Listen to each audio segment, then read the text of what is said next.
Hello everybody and welcome back to Bandwagon Sports. Today I am bringing you the third mock draft of the 2022 season, and the support we got on the last one was amazing. We got over 2,000 views, we got a ton of likes, a ton of new subscribers, so thank you all so much for the support on that video, and hopefully we can replicate it on this one.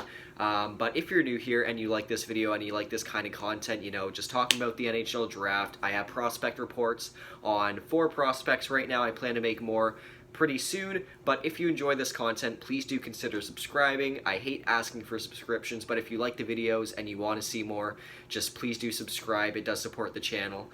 And also, if you like the video, be sure to like it up, get us up there in the algorithm. But without further ado, let's hop into the mock draft, let's hop into the draft order, and let's have a good time.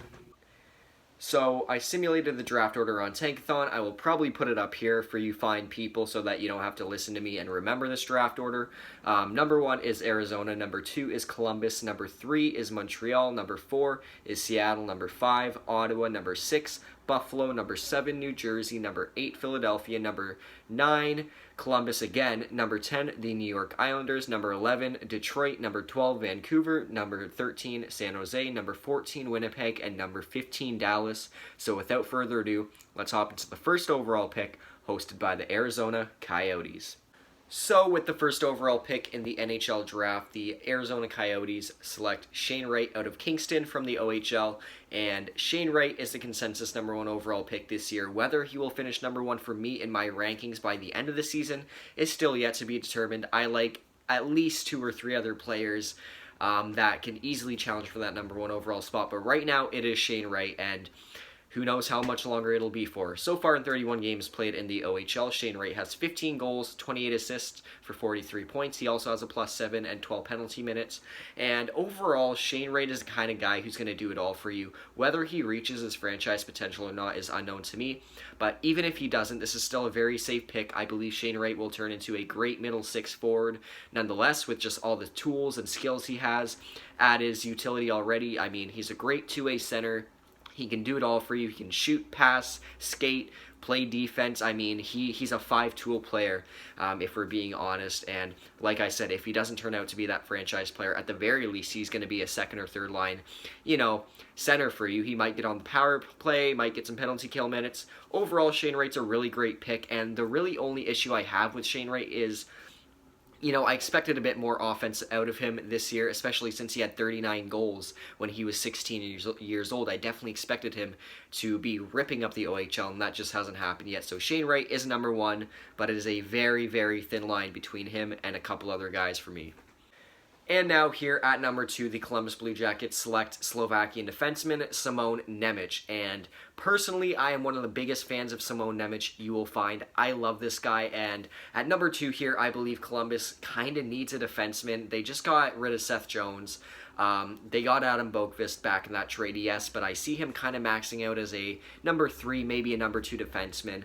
And I believe that Columbus needs another blue liner in the system, at least a top tier one of those top 3 prospect spots need to be filled with a blue liner, and I believe that Simon Nemec can be that for them. Currently in the Slovakian League in 32 games played, he has 1 goal, 22 assists for 23 points. He also has a +9 and has 20 penalty minutes, but I really like Simon Nemec's game. I'm a huge fan of him. And he's really just going to give it all to you. At the very least, he's going to turn into a top 4 defenseman at the NHL level. And the really only question with him is whether he is really how much potential he has. How high is Simon Nemec's peak? And that's a question that I want answered and a lot of people want answered. And I believe Columbus will definitely take the guaranteed NHL defenseman here at number 2. And now with the 3rd overall selection, the Montreal Canadiens will select Matthew Savoy from the WHL. And oh man, I love Matthew Savoy as well. There's so many players in this class that I just love, and Matthew Savoy, again, is one of them, and Montreal's picking him up here at 3. So far in 38 games for Winnipeg in the WHL, Savoy has 19 goals, 36 assists for 55 points. He's a +20, has 16 penalty minutes as well, and overall, I've been really impressed from what I've seen from Savoy this year. Excellent skating. I mean, he is just a blazer on the ice. He trailblazes guys so hard. I mean, he is so quick. He has great hands. He's agile. He's nimble. Great shot. Great playmaking ability.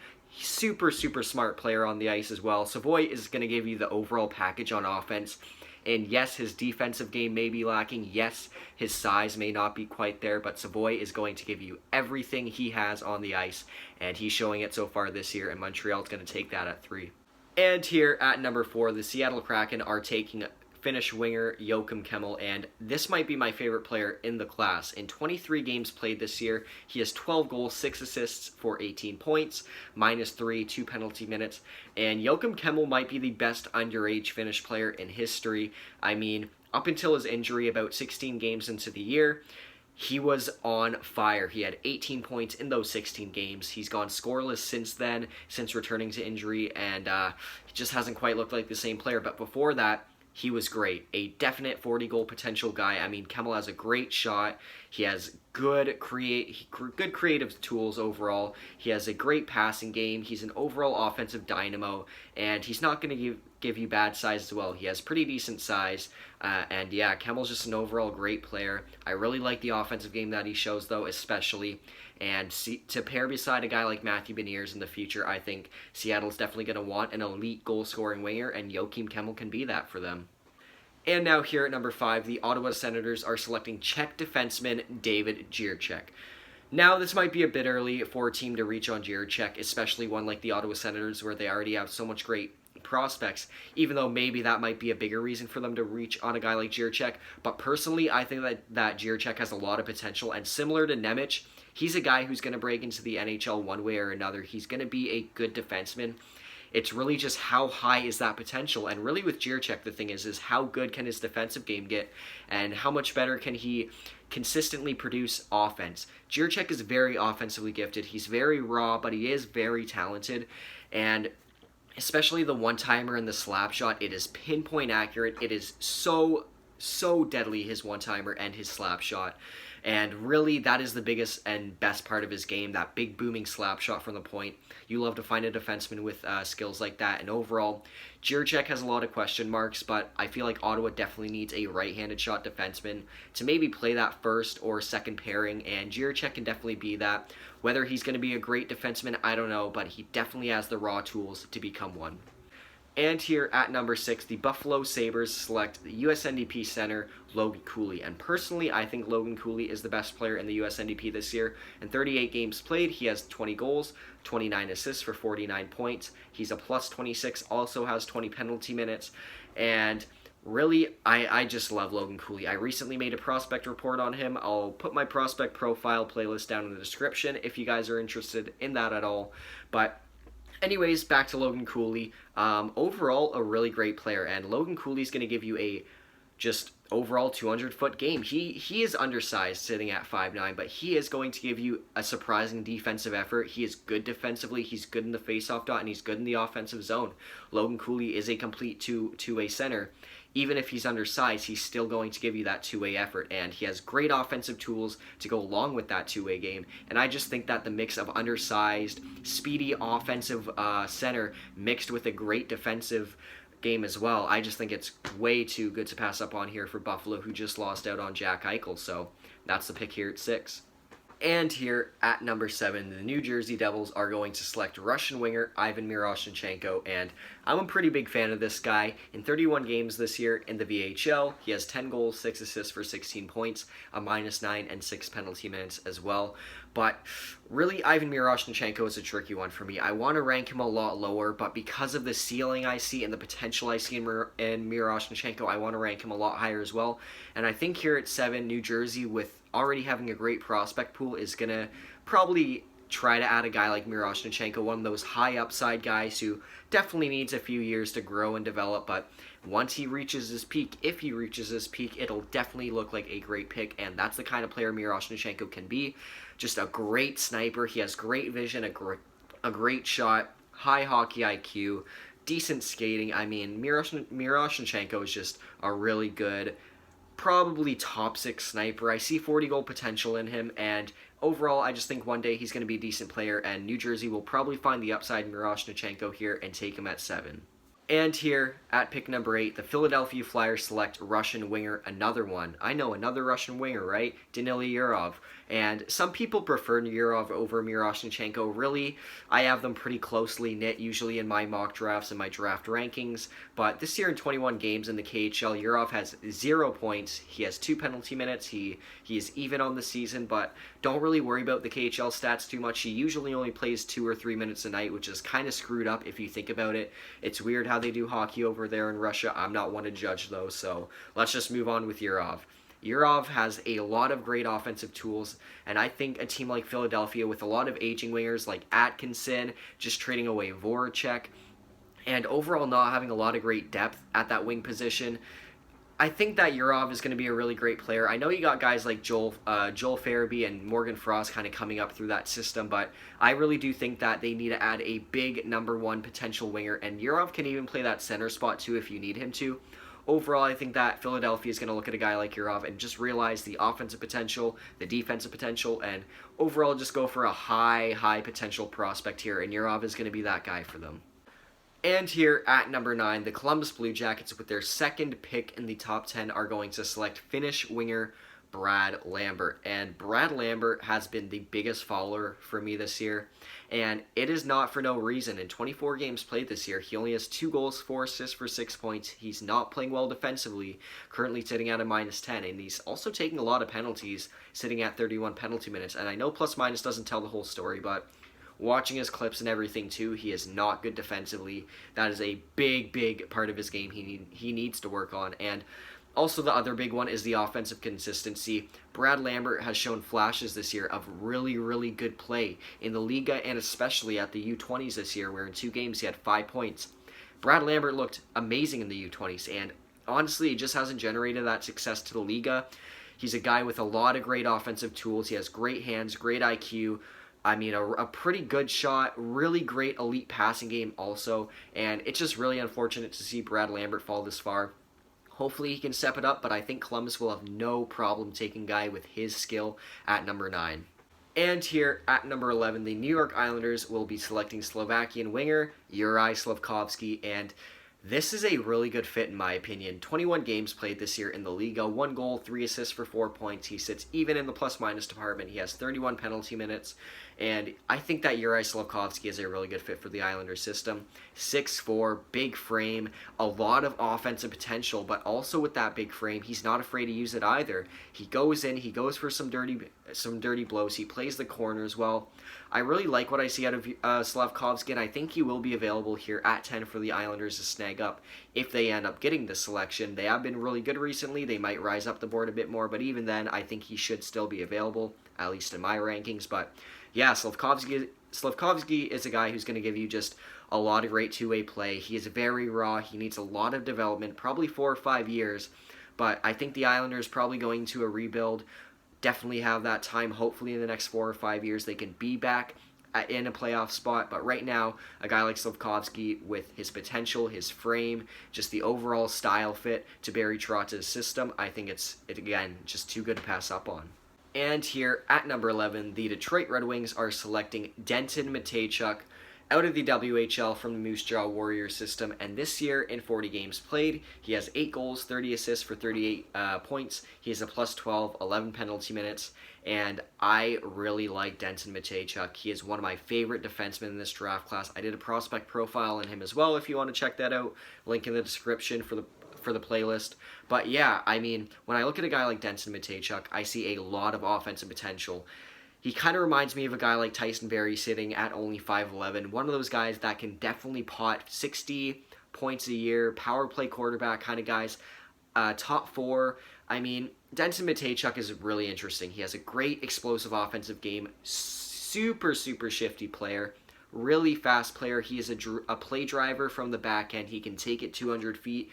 There's a lot of great aspects to Matechuck's game, and for the Red Wings personally, I think that they could use some work on that left side. Sorry about that too, by the way. But I think they could use some work on that left side personally. I mean, when I think of defensemen that come to mind on that left side, there's really none. They have Hronek, they have Sider on that right side, but really not that big number 1 left-handed defenseman yet. So a guy like Matechuck in the system would definitely help this prospect pool, and the Red Wings are taking him here at number 11. Okay, Canucks fans, you might not love me for this selection, but in my opinion, this is the most realistic pick the Canucks can go for here, and that is Ryan Chesley out of the USNDP.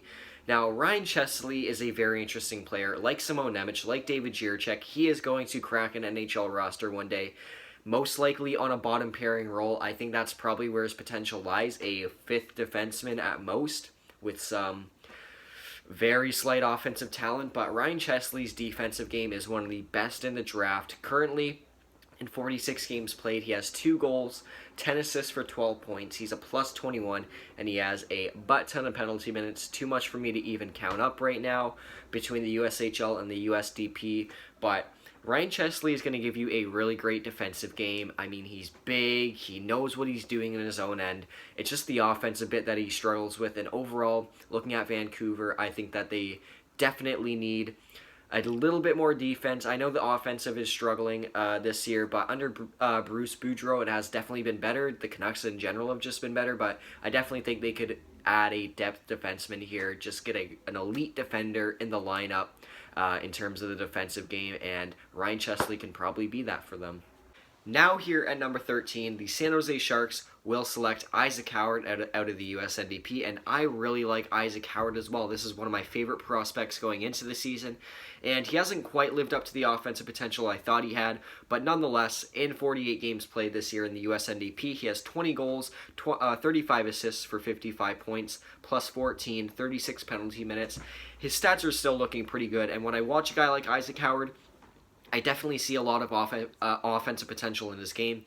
He's decent at skating. He has a good shot, a good passing game, good IQ. Overall, Isaac Howard, I think, in the Sharks system is going to be just a decent top 6, kind of role player. Complementary offense, 50, 60 points a year. He might break out into something more, but overall, just kind of a depth forward piece for the Sharks here. I believe that guys like Isaac Howard, who can play well in that second line role, are valuable, and with the Sharks seeming to kind of get back into that playoff mode, a guy like Isaac Howard 3 or 4 years down the line will definitely help the Sharks in their playoff success. And now here at number 14, the Winnipeg Jets select North Bay defenseman Ty Nelson. And even though Ty Nelson might not be the best defenseman defensively, he definitely has a lot to bring to the table in terms of his offensive game. In 40 games this year, he has 6 goals, 24 assists for 30 points. He's a plus 5 and has 28 penalty minutes. And yeah, personally for me, I like a lot of Ty Nelson's game. He's a very fluent puck mover. He has high hockey IQ from the back end. He can lead a rush just like a guy like Denton Matechuck and David Jiricek, Simon Nemec. A lot of great puck moving defensemen in this draft. Ty Nelson is one of them. And also just due to the fact that the Jets don't really have a great blue line right now, and they don't have a lot of top-tier defensive prospects in their system, I think that Ty Nelson is a good pick here for Winnipeg at number 14. And the final pick of the mock draft, at number 15, the Dallas Stars select Frank Nazar III from the USNDP. And at the beginning of the year, I really liked Nazar. I really liked Howard. I really liked a lot of these USNDP guys. And Nazar, I feel like, at the NHL level, can definitely become a really good top 6 sniper. This year, he's shown a lot more versatility in his offensive game. In 38 games played, he has 26 goals, 36 assists for 62 points. He's a plus 22 and has 10 penalty minutes. And again, last year in the U17, he showed a lot of great goal scoring. He had 48 goals. The passing game was a little bit lackluster. He did get a lot of assists, but it definitely wasn't at the level the shooting game was. This year, he really brought that passing game up. And overall, I think that with Dallas getting a lot of older kind of forwards, I feel like a guy like Frank Nazar, just to get a good prospect in that system here in the top 15, will definitely bolster that prospect pool for years to come. So that is going to do it. Thank you all so much for watching this video. Just the continual support on this channel, it means so much to me. It's like kind of like living a dream, man. I know I say it every time. I appreciate you guys so much, just for being here, for subscribing, liking the videos, watching them. I love it all. I love doing this. And I hope you enjoyed the mock draft. Tell me what you think about it in the comment section below. What picks did I get right? What picks did I miss? Maybe, there's a couple players you would swap here and there. Tell me what I did. Tell me how I did. And if I did a good job, maybe you could also leave a like and subscribe on the video. If you enjoyed the video, That's the only reason you would like and subscribe, right? But nonetheless, thank you all so much for watching this video. New prospect report should be coming out sometime in the next week, but this was a long one, so thank you all so much for watching. I will see you all in the next one, but for now, bye.